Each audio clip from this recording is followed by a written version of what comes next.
Hi, I'm Kira. Welcome to my channel. I'm moving out of this rental in 2 weeks' time, starting a new job in a new city. To make things even more challenging, I only have the space of one car trunk to fit all my belongings into. So I'll be racing against the clock, doing an extreme declutter of the whole house. Only items that are truly worthy will get a spot. Today I'm tackling the wardrobe. Let's get started. Have you heard of the move out decluttering method? It's basically when people pretend that they're moving out and they decide what to keep based on whether something is worth the effort of moving or not. Except I don't have to pretend because I am actually moving out.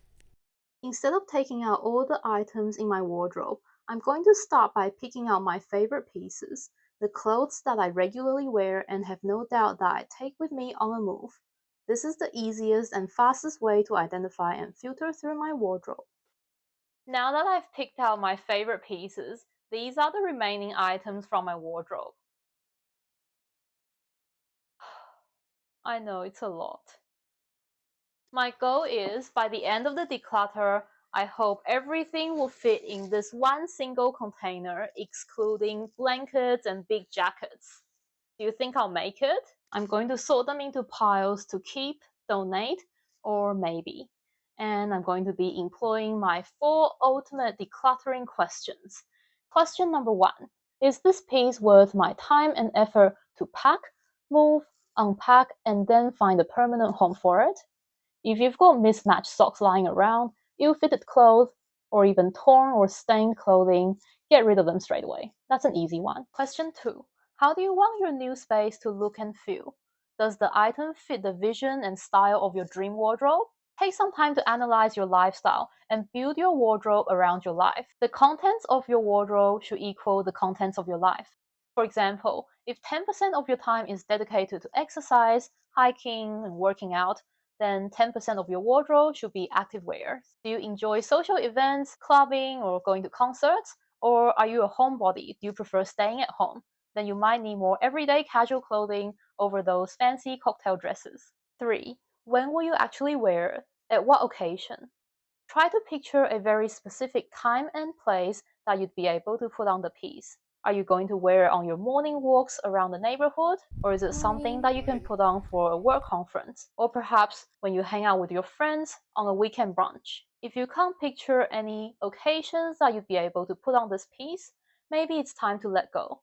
And lastly, would you buy it again, or would you be happy to let go of this piece if you can get a full refund of the original purchase price? If you're only holding on to an item because of guilt or because it was expensive when you bought it, then it's really not worth it. Why?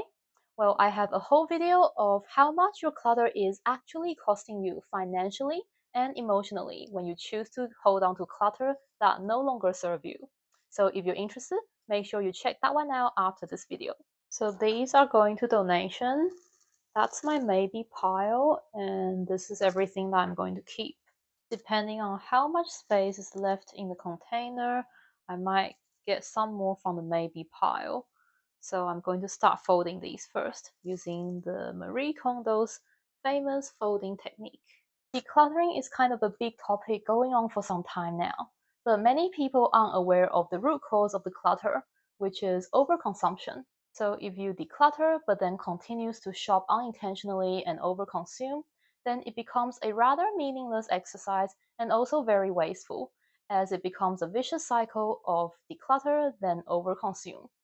So as I go through this pile of clothes to donate, I ask myself, why did I purchase this item in the first place?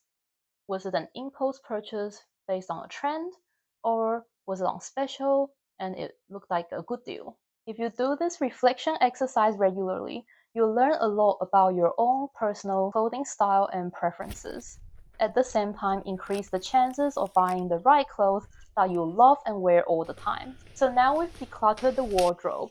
The difficult part is to maintain it, because it requires consistency with making intentional purchases.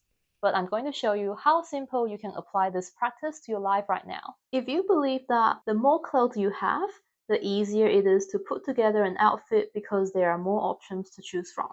Think again.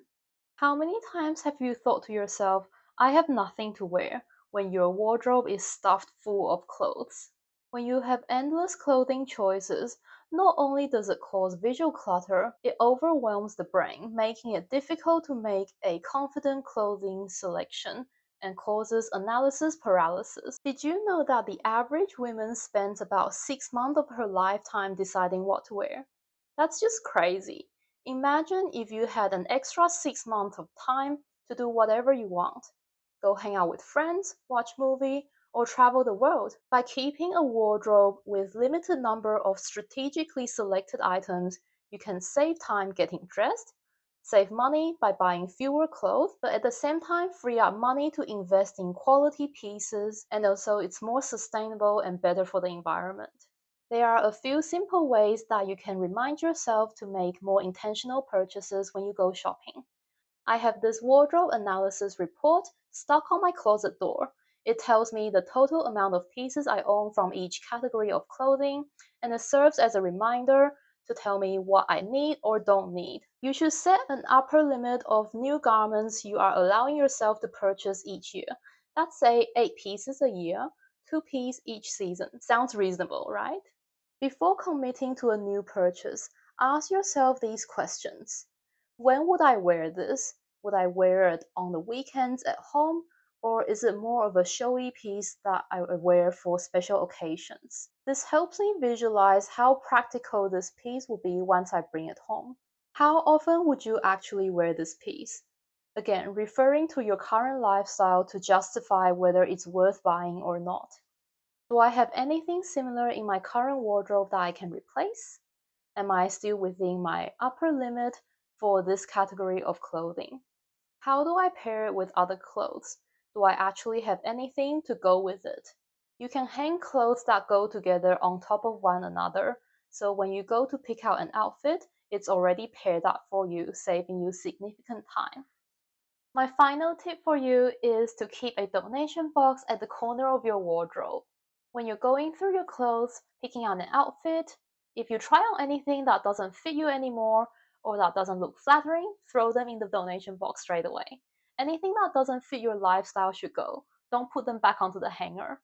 And once you start incorporating these small decluttering acts, you'll be amazed at how big of a difference it makes to your space.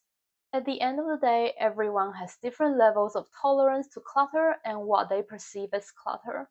I hope this video has been helpful in guiding you how to shop more intentionally and not let clutter take over your space, physically and mentally. If you want a copy of my wardrobe analysis report, let me know in the comments below and I'll send them over. I would love to hear any tips you have on decluttering and the progress you've made. Thank you so much for watching, and I'll see you in the next video.